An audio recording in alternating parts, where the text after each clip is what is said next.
Let me cut to the chase and start with a citation of Finnish architect and philosopher Juhani Pallasmaa. I quote, "Architecture has always fictionalized reality and culture through turning human settings into images and metaphors of idealized order and life into fictionalized architectural narratives," unquote, just to give you a big frame as an entrance. The last decade of computer games brought a shift towards vast open game world spaces, which grow bigger and more complex with every year, respectively, every new installment. You all know the franchises. The assertion here is that there is a shift away from coherent story arcs towards an accumulation of hierarchies of side quests that often also serve as many genres as possible. One can say that in some aspects the atmosphere of the cities and their spatial challenges replaces strict narration via nonlinear appropriation by the players. My transdisciplinary talk focuses on two theoretical complexes by Deleuze/Guattari and by de Certeau, which both consist of dichotomous aspects, so in oscillating complementary gameplay styles that, by navigating urban game spaces, also are interfering with the widely known prospect refuge theory. Therefore, and this is the central assumption here, sad ambiguous play patterns are caused by multi-stable cityscapes. Computer games simulate a spatial temporal experience as, I quote Stefan Günzel, artificial navigation. The player induces movement patterns and courses of action due to the rhythmic structuring of the game world. Christopher Totten called this form-void theory and explicates, I quote, "Game spaces are often based on mechanics of movement through negative space, using positive elements as ledges or supports for a player's journey," unquote. Therefore, urban game spaces function like a mirror to the players, respectively, their avatars' movement patterns. Pallasmaa defines architecture in a way that fits perfectly to level structures and game intrinsic space. I quote him again, "Architecture is our primary instrument in relating us with space and time and giving these dimensions a human measure. It domesticates limitless space and endless time to be tolerated, inhabited, and understood by humankind. It provides the ground for perception and the horizon of experiencing and understanding the world," unquote. This gets more evident by taking Swiss architect Peter Zumthor's definition of physical real buildings into equation. According to him, architecture is shell and background of life passing by and a container for the rhythm of movement. Shell and background are navigable, walkable, and playable level structures, as well as non-walkable sceneries and the enclosing skybox. The players or their avatars represent life passing by. Rhythm refers to the gameplay itself. In this context, it is important to reflect on Henri Lefebvre's theory of rhythm analysis, which he claimed to be adaptable on every possible topic. Not only his take on rhythm and urban space, but also his understanding that rhythm is interspersed with cyclical and linear repetitions is fruitful and relates to the set motion patterns and courses of action. Lefebvre's idea of the dialectical system of cyclical and linear repetitions also relates to quests and missions accomplished in a game space. I quote, "The linear would come rather from social practice, therefore from human activity, the monotony of actions and movements imposed structures. Great cyclical rhythms last for a period and restart. Those linear repetitions are implied in facades and streets of a playable cityscape, while cyclical repetitions can mean a certain type of quest or mission, which in itself again combines linear repetitions. The rhythm analysis always is a view into actions yet to come and places yet to navigate in context of the avatar's current relation to a complex urban game space. The idea of rhythm and repetition in architectural representation necessarily leads to Jean Baudrillard. In 1999, he discussed contemporary physical real buildings and their lack of coherence and urban connectivity. He defines such buildings as virtual architectures which solely embody their technical feasibility. The term of virtual architecture can be applied to the digital modular nature of architectures and urban sceneries in computer games.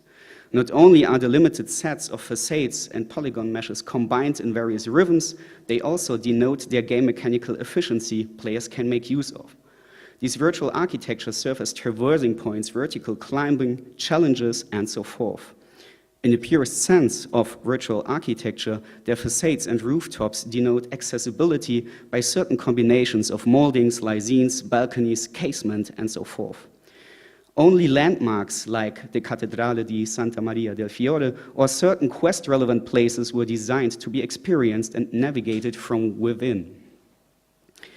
In Assassin's Creed Unity, seemingly every second or third building is designed with an interior in order to use it not only as a third traversing option besides streets and rooftops/facades, but also as refuge space to hide from pursuers. The spatial arrangements and furniture are limited to a handful of sets. The only lasting impression is that of traversing these interiors by similar to same linear repetitions. In order to decode the systems of meaning of the game world's rhythms and architectures for an effective navigation and interaction, Umberto Eco's theory of the iconic code is an inevitable model. While on a meta level, Lefebvre's rhythm analysis functions as a categorization or taxonomy, Eco's concept helps to assign the diverse codes of urban game space into the former.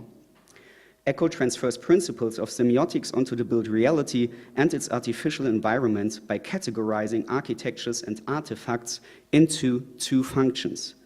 In context of urban open world games, the first function is the denotation of level structures and in-game architectures, which I here would coin ludic function. This also superimposes with Totten's form void theory.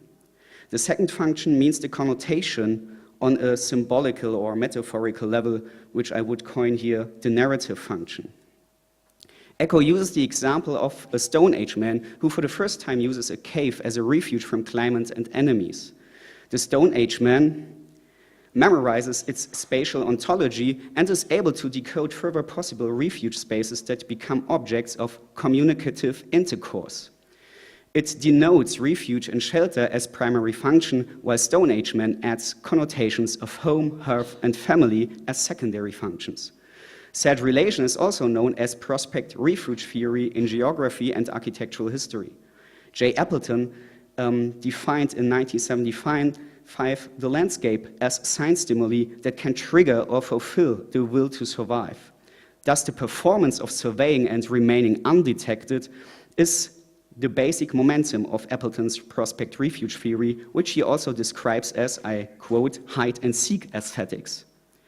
According to Christopher Totten, this phenomenon is a central pattern in gameplay design focused on the spatial relations between refuge space, Eco's cave, prospect space, valley, which is surveyed from the cave, and secondary refuge space, other caves inside. Now I will skip Gernot Böhme and the corporal space. You can read that up in my paper and other papers, and come to Deleuze/Guattari. With both smooth and striated space, Deleuze/Guattari describe a certain type of practicing transition and navigation through space. They emphasize that smooth space is the basis of striated space and that both theoretical ideas only exist due to their ever-changing state into each other. Smooth space is constantly transferred into man-made places and mathematical dimensions. But there are also recaptures from striated into smooth. Both spaces are vital by interfering with each other. This reciprocal or oscillating momentum is a key part in context of spatial-temporal play patterns. At the core, striated space is defined by lines or paths of movement between two superordinated waypoints. This type of space is perceived optical as a spatial-temporal dimension between waypoints. Smooth space, on the other hand, focuses on the route or distance itself despite all waypoints. It is the space of affect, haptically perceived by multiple senses as a direction or vector. Both philosophers declare the ocean as the purest smooth space and the city as the purest striated space. Urban space also has smooth spaces embodied by slums and temporary architectures and so forth. Besides that, the navigation within And appropriation of a city as a striated space can be a rhythmic combination of both smooth and striated approaches, and thus a cyclical repetition. This was also already coined by Stefan Günzel. Deleuze/Guattari conclude that traversing in built reality, as well as in game intrinsic space, is all about the types of spatialization, the types of being related to space or being space itself. James J. Gibson defined affordances in a very general way, open to multiple interpretations, that some of the aforementioned theories and methods, albeit to a certain degree, can be described as aspects of or tools for the overall idea of affordances. Gibson's neologism means the whole range of complementarity of an animal and its surrounding environment. Thus, in context of computer games, the affordances not only refer back to level structures, game space, and game mechanics, but also to the player's nonlinear navigation, respectively the avatar's courses of action. Theorems like smooth and striated space or rhythm analysis are well-developed models and tools to approach certain distinct phenomena, strategies, or patterns within the affordances cosmos. I will now come to my case study, Assassin's Creed Unity. It is indispensable to understand complex simulated cityscapes in open-world games as modular combinations of several cyclical repetitions enabling currents of affordances embodied by virtual architectures in striated layouts. Keeping this in mind, one is able to perceive the multi-stable cityscapes by decoding iconic codes and generating cognitive maps in the sense of Kevin Lynch in order to practice smooth and striated movement patterns in vast prospect refuge situations. The cityscape, its architectures and infrastructures are the crystallized embodiments of the player's courses of action. The aforementioned terms and methods will be merged with Michel de Certeau's concept of pedestrian approach to urban environment as exemplified in his chapter Walking in the City. As already laid out, the concepts and terms overlay or contain each other in certain aspects, and together they form a complex system to describe, design, and analyze artificial navigation in game worlds, and therefore the structure of the levels and settings themselves. The analysis may observe three-dimensional game worlds, but has also to reflect on the player's agency embodied by the avatar, as both correspond in the ephemeral performance of the gameplay. Addressing something in between leads to describe the phenomenon as affordances, or as form void theory, like Totten coined it. In Assassin's Creed Unity's Enlightenment era Paris, the most iconic part is Ile de la Cité, including a dense mesh of vertical landmarks and public squares like Notre-Dame de Paris, Place Dauphine, Saint-Chapelle, Palais de la Cité, and so forth. With its detailed architectural styles and distinctly designed districts loosely tied to the built reality, the navigable open world of Assassin's Creed Unity focuses more on the coherent city, the appropriation of its architectures and streets of houses, than on a well-crafted story arc. Adam Webster summarizes the eagerness for architectural challenges and the urge for urban exploration. I quote, "I only spent around 45 minutes with the game, but I wanted much more, not to complete a mission or see what happens next in a story, but just to walk around and enjoy the beauty of Paris." This trend in open-world game design was already addressed in the introduction and seems to follow Victor Antonov's maxim, who, as a famous designer for game-intrinsic cityscapes, City 17 and Half-Life 2, for example, says that he considers the environment and the city to be a character more important than any other character in fiction.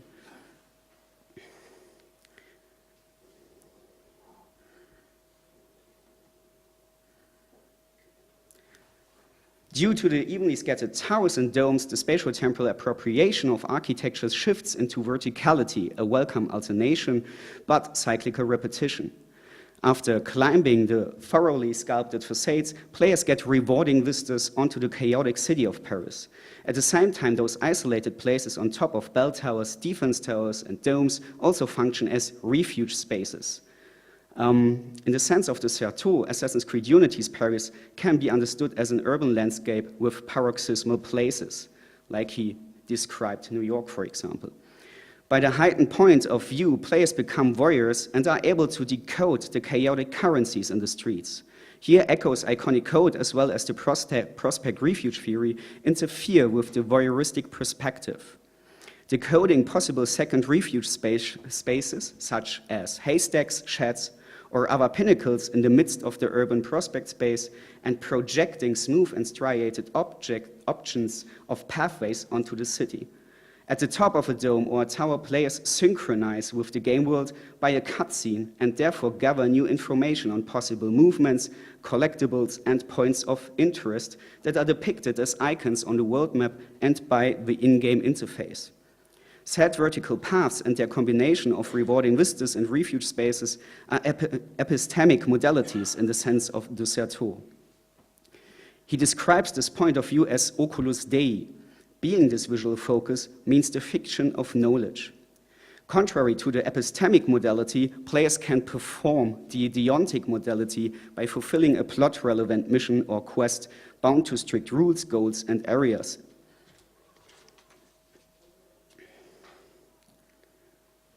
De Certeau categorizes established everyday pedestrian movement repetitions with the conceptual pair of synecdoche and asyndeton. In context of open-world game space, both mean local-focused gameplay strategies, generating singularities and aisles as inscriptions of frequently traversed places and distances in the player's cognitive map, due to most effective and strategic movement patterns and courses of action. Therefore, synecdoche and asyndeton are local manifestations of cyclical repetitions. Synecdoche, on the one hand, denotes a building, monument, or crossing as part of a place or district. In this manner, Notre-Dame de Paris is the navigational synecdoche of Ile de la Cité or Paris by condensing the game intrinsic space. On the other hand, asyndeton is the fragmentation of traversed space, frequently appropriated architectures or limited spatial arrangements within the coherent urban structure. Players only use selected rooftops, covers, and so forth because of effective polyrhythmic play patterns. Paris's landmarks are aligned to each other in a relation close to physical real Paris, but the network of streets, back alleys, little courts, and common buildings, the interspace, is altered, abbreviated, and more simple in order to allow the players the most fluid gameplay possible. Paris is littered with patrols, varying factions, and royal guards that can be circumvented thanks to the multiple networks of possibility spaces in the sense of Totten. Players can conventionally navigate as pedestrians, following the striated space of urban infrastructure, or they appropriate the city's move by performing parkour movement patterns and ignoring the edges of walls, buildings, or the River Seine. Thus, the complex layout of the urban structure forces the players to generate an ever oscillating gameplay of traversing the city in rhythmical combinations of smooth and striated space or paths in combinations of linear and cyclical repetitions. As the parkour movement is also intended by designers and inscribed in the vast polygon meshes, climbing and running on and over facades and roofs also is a designed striated space. But within the diegesis and while being navigated or guided by landmarks or cascading roofs, the players understand this gameplay as a, so to speak, corporal appropriation of the city and therefore as smooth space. While smooth and striated space both mark the ends of the ambiguous oscillating spatial-temporal appropriation, the Certeau's theory describes the tilting performance between the two. I'm coming to my conclusion. This oscillation between smooth and striated space is synonymous with the concept of ludus and paedia in some aspects at least, and relies on the affordances of cyclical repetitions. This becomes more evident in view of the idea of pedestrian rhetorics that obey or counteract to the urban landscape by navigation strategies of synecdoche and asyndeton. Transitions and transformations between polyrhythmic appropriations can be intended best with the idea of the prospect refuge theory as cyclical gameplay repetition scattered in the vast urban landscape. Finally, it is certain that the prospect refuge theory is the spatial-temporal manifestation of epistemic voyeurism. So in merging, comparing, and organizing in onion-like layers the above-used philosophies, methods, and theories, can be applied to almost all open world games, but also to other genres or types of game spaces, like I show in the paper. As Arset already observed, and I quote him here, games celebrate and explore spatial representation as a central motive and raison d'etre. Thank you for your attention. Thank you, Mark. We have questions 1, 2. Begin with Hayo. Thanks, Mark. Very stimulating talk. I have one question which might be quite nasty, but it's not meant that way. I would like to contest that one point you made very near the end where you said that the players basically perceive the space as a smooth space, although it is striated. Mm-hmm. Because I think there is that dichotomy that we all experience, especially in all the parkour-based games, that the space tries really, really hard to appear smooth, mm-hmm. but it is inherently striated. We cannot but perceive that those are points that we can interact with. So right. I'm just asking myself, don't we actually face a paradox when engaging with that kind of game world, because we know that mm-hmm. there is a geometry that is being rendered and that we see, but at the same time we interact with hitboxes that may be very much divergent from that. So yeah, I'm with you there. So especially with games like, for example, Mirror's Edge, I mean, it's very obvious that you have this one path to do the parkour movement, right, and nothing else. But I would say with open world games, Assassin's Creed is a prime example, but there are other open world games where you can perform this, like The Witcher in certain ways, or Just Cause, or the Batman series. I think because of these possibility spaces, you know, that you can, how to say it, choose your path or change from striated to smooth, so to speak, when you want. If you run along the streets, or if you say, okay, come on, this house looks nice, I will climb up this house, or something like this.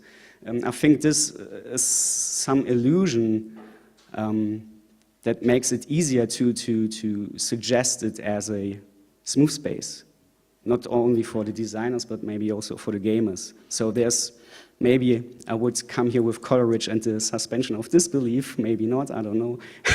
But yeah, I think it's easier in the open world games to suggest a smooth space, or to stage a smooth space, although there is no smooth space. Thank you for this. A strange coincidence is that he was actually working on a game with these kinds of qualities, Fable, the original Fable, mm-hmm. that got me back into philosophy, and is what kind of led me to reading Deserto. Okay. Actually, because of some of the problems that we were facing in the design of a subsequent game, which actually never came out, which was about urban spaces. But my question is about this, about design, because we were, in developing these sorts of games, we were very aware of these tensions and structures and alternations that you're talking about, and these two modes of traversing the spaces and so on. Games designers are acutely aware of these issues. Mm-hmm.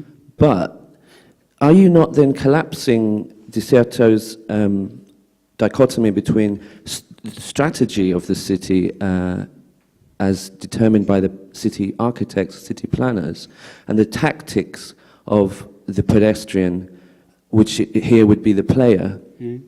And there's an interesting political thing going on there in Deserto.